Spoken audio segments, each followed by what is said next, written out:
अत्तराची कुपी. त्या सुभाण्याच्या दुकानातून आणलेलं अत्तर घे जरा. कडक इस्त्री मारलेली कापड अंगावर चढवत आपल्या भारदस्त आवाजात संग्राम पाटलाने आवाज टाकल्यावर बोटाएवढी पांढरी फटक नक्षीदार काचेची बाटली नाजूक उजव्या हातात अलगद पकडून बिगी चालत गोदावरी पाटलींपायी 2 पावलं मागं उभं राहून अदबी न थांबली. झ्याक! संग्राम पाटलानं उजव्या हातानं सोन्याचं कडं त्याच्या डाव्या मनगटावर चढवलं. अत्तराची कुपी उघडून त्याच्या टोकाशी असणारा मऊशार कापूस दोन्ही तळा हाताच्या मागील बाजूस अलगद फिरवला. मदनबाणाची नाजूक फुले उमलताना सुगंध अचानक घरभर दरवळावा तसा त्या कुपीतील गंध कौलारू खोलीच्या कोपऱ्यात पसरला. राहू दे माझ्याकडेच ही कुपी. संग्रामने कुपी अंगरख्याच्या डाव्या खिशात रुमालासह कोंबली. गावातील कामं उरकून तालुक्याला जाणार हाय कचेरीत. सगुनीला पण सोडणार हाय तिकडे. रातच्याला येळ होईल. भाकरीला वाट बघू नका. खाऊन शांत पडा गुमान. म्हातारीला पण सांगा. नाईत उगाच डोळं लावून बसल वाटवर. संग्रामने जणू फर्मान सोडलं होतं. ती जाईल की दुपारच्या एसटीनी. तुम्ही कायला तकलीफ करता? गोदावरी थोड्या ईर्षेच्या स्वरात बोलली. हत्तीच्या झालं का सुरू परत? आता कचेरीला चाललोय हाय म्हणून सोडतोय तिला. तिच्यासाठी नाही चाललोय तालुक्याला. संग्रामने पुन्हा आवाज चढवला. च्यायला तुम्ही बायका जन्मभर नवऱ्यावर शंका कसली घेता? नाही आणणार तुला सवत मी. नको काळजी करू. सगुणा आणि संग्राम एकाच शाळेत लहानाचे मोठे झाले होते. नाही म्हटलं तरी 12 वर्षांची त्यांची मैत्री होती. संग्राम आणि सगुणाची घट्ट मैत्री बघून पुढं जाऊन ते दोघे लग्न करतील अशी गावात चर्चा व्हायची. गावही तसे पुरोगामी विचाराचे होते. प्रेम वगैरे या गोष्टी गावात वर्ज्य नव्हत्या. त्यांच्यात प्रेम होते फक्त. मैत्री ही बाब मात्र कोणालाच कळली नव्हती. संग्रामने मन 12वी नंतर अभ्यासात रमवले नाही. जेमतेम गुण मिळवून काठावर BA पास करून तो गावाच्या राजकारणात रमला होता. सगुणा मात्र अभ्यासात चांगली होती. 10वी नंतर तालुक्याला विज्ञान शाखेत, 12वी आणि पुढे पुण्याच्या अष्टांग आयुर्वेदिक विद्यालयातून ती डॉक्टर झाली होती. शिक्षण संपवून तालुक्याच्या सरकारी दवाखान्यात तिने नोकरी स्वीकारली होती. या सगळ्यात गोदावरीला खटकणारी एकच गोष्ट होती ती म्हणजे सगुणाने अजून लग्न केले नव्हते. घरातल्या लँडलाईन फोनवर संग्राम आणि सगुणाच्या गप्पा तासनतास चालायच्या. वरचेवर तालुक्याच्या कामाला गेल्यावर संग्राम आणि सगुणाची भेटही व्हायची. 1-2 वेळा सगुणाच्या सरकारी निवासी वसाहतीत संग्रामने मुक्काम केल्याचे खुद्द संग्रामने सांगितल्यापासून गोदावरीची चलबिचल अजून वाढली होती. काल यात्रेनिमित्त सगुणा गावात आल्यापासून संग्रामबरोबर तिने केलेली लगट तर गोदावरीच्या डोक्यात गेली होती. गावातही भलत्या चर्चेला उधाण आले होते. गाडीगाड शिंदे चालकाला संग्रामाचा आदेश मिळाला तसा तो गाडीकडे निघाला. वाड्याबाहेर संग्रामच्या बरोबर नेहमी फिरतीवर असणारे त्यांचे पंटर कम हेल्पर दिनेश आणि राहुल गाडीजवळ उभे होते. निघायची वेळ कालच ठरली असल्याने सगुणाही गाडीजवळ येतच होती. सोडायला आलेली तिची आई तिला गाडीत बसवून माघारी फिराली. शिंदेने स्टार्टर मारला आणि गाडी तालुक्याच्या दिशेने धावली. इनमिन 1000-1200 लोकवस्तीच्या अवसरी गावात संग्राम पाटलाचा चांगला दबदबा होता. गावात 2 कुटुंब झालेल्या जमिनीच्या वादामुळे एक प्रकरण कचेरीत निकालासाठी पडून होते. गावाचा पोलीस पाटील म्हणून संग्रामची साक्ष तेवढीच महत्त्वाची असल्याने तालुक्याहून वर्दी घेऊन एक गडी माणूस 2 दिवसापूर्वी वाड्यावर येऊन गेला होता.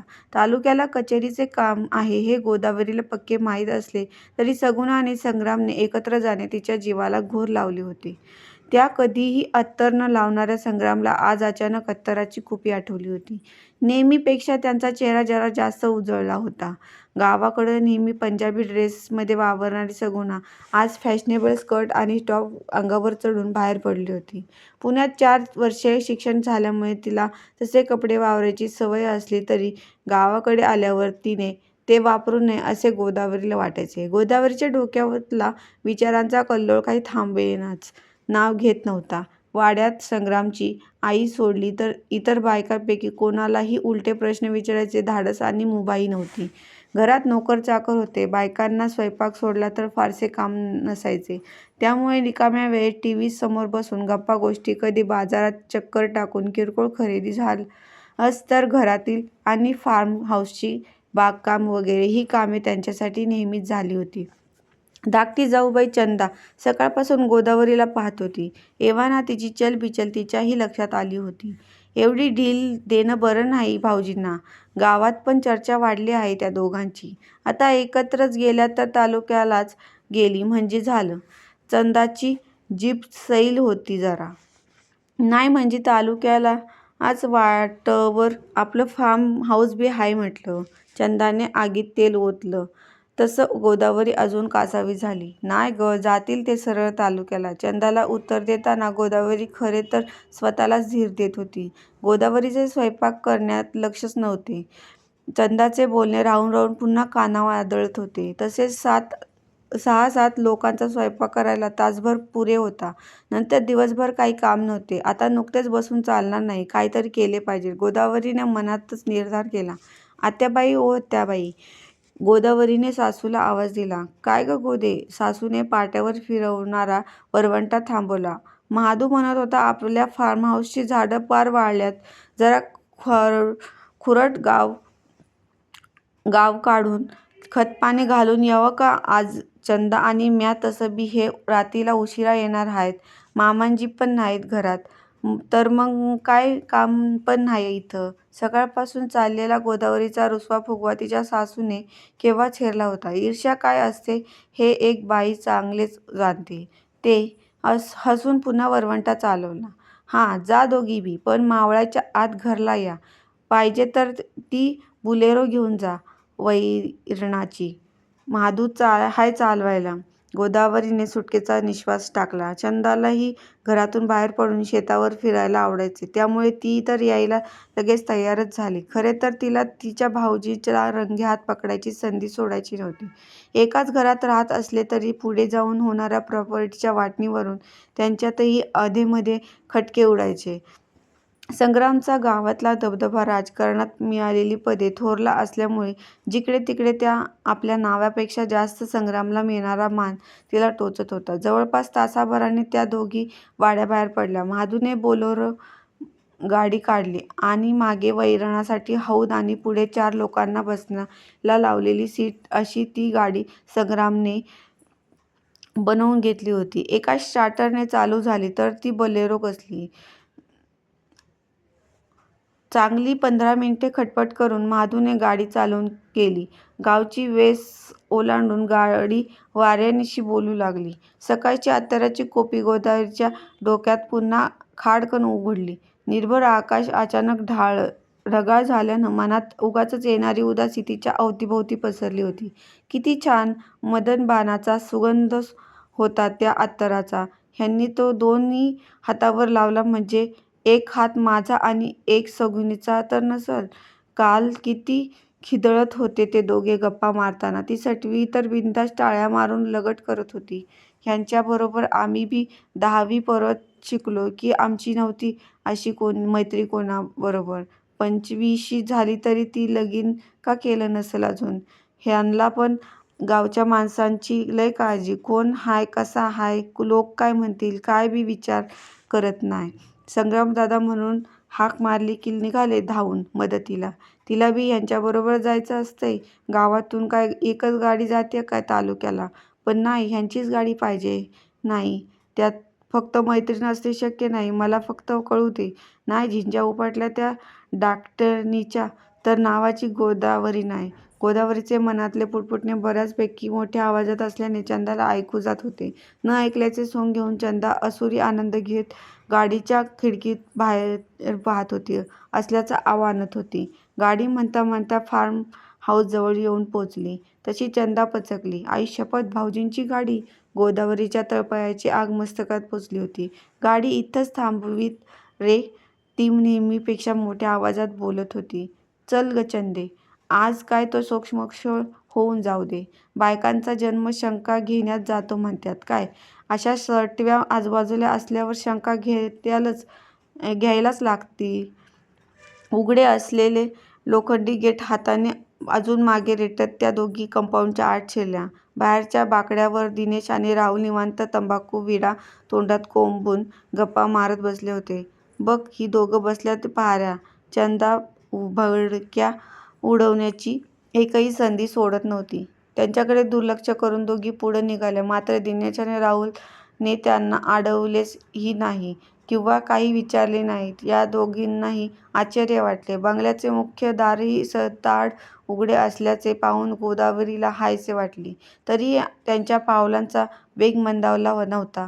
तावातावाने त्या दोघी मुख्य दरवाजातून आत शिरल्या. तसेच कानावर वाक्य आदळले, संग्राम, तुम्ही दिसता की हो अगदी तसे सुनील दत्त म्हणतो मी. 8-10 लोकांच्या मोठ्याने हसण्याचा आवाज कानावर पडला.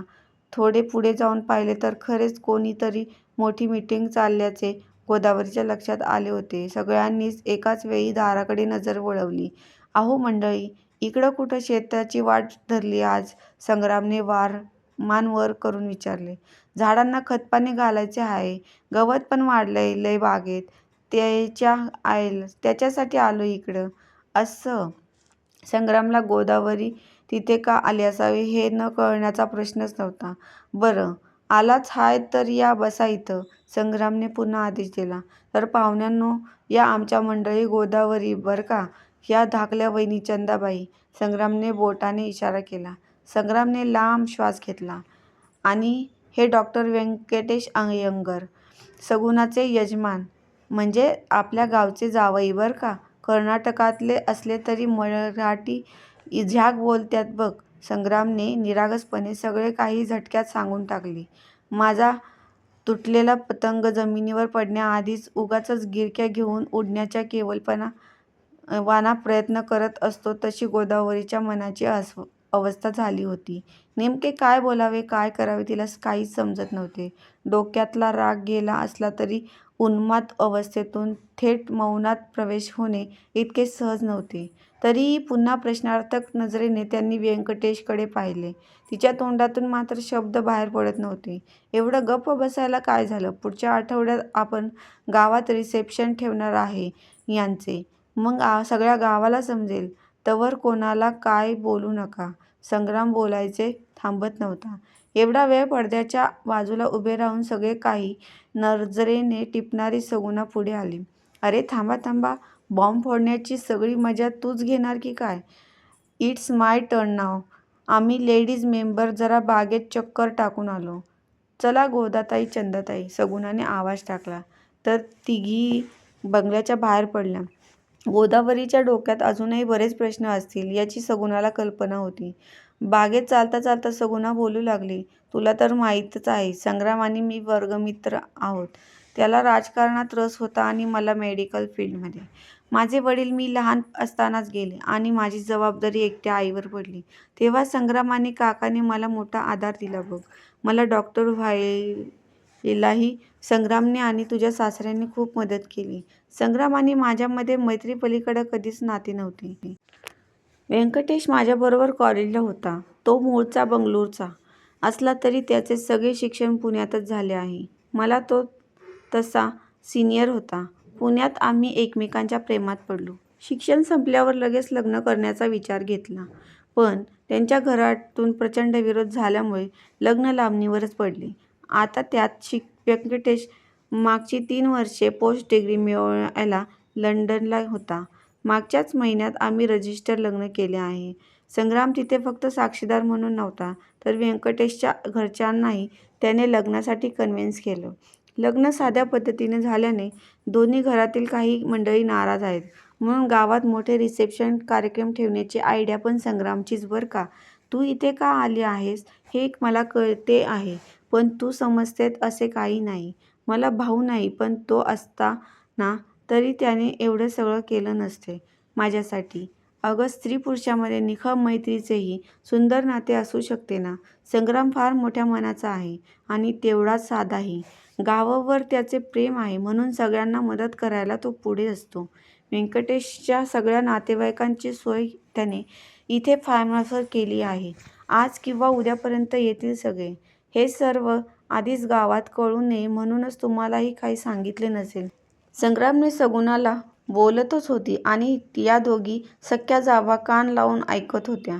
काय चंदा, शॉक बसला नास हे ऐकून सगळं? चंदाने खोटे हसू आवटावर आणले होते. नाहीतर काय, एवढं सगळं झालं आणि आम्हाला पत्ता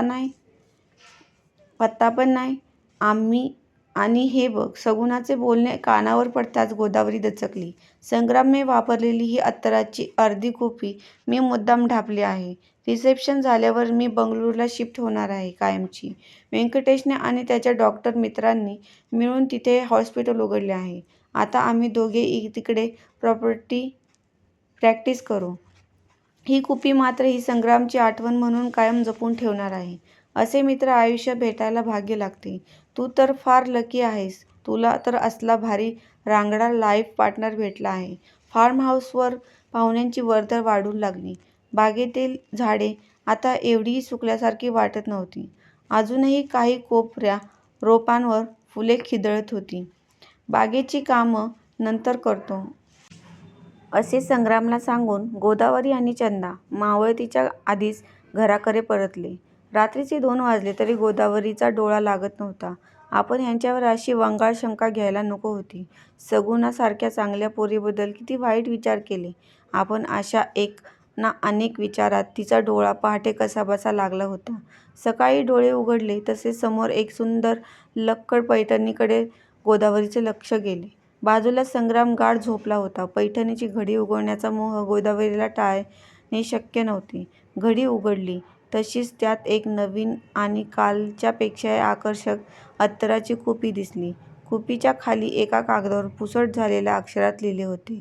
कुपीतून घेतलेला सुगंध विचारात पेरता आला तरच त्या अत्तराचे सार्थक झाले म्हणावे. पाणावलेल्या डोळ्यांनी गोदावरीने झोपलेल्या संग्रामच्या कपाळाचे चुंबन घेतले आणि चेहऱ्यावर पराकोटीच्या समाधानासह ती स्वयंपाकघराकडे वळाली. मित्रांनो, तुम्हाला ही कथा आवडली असेल तर चॅनलला लाईक आणि सबस्क्राईब नक्की करा.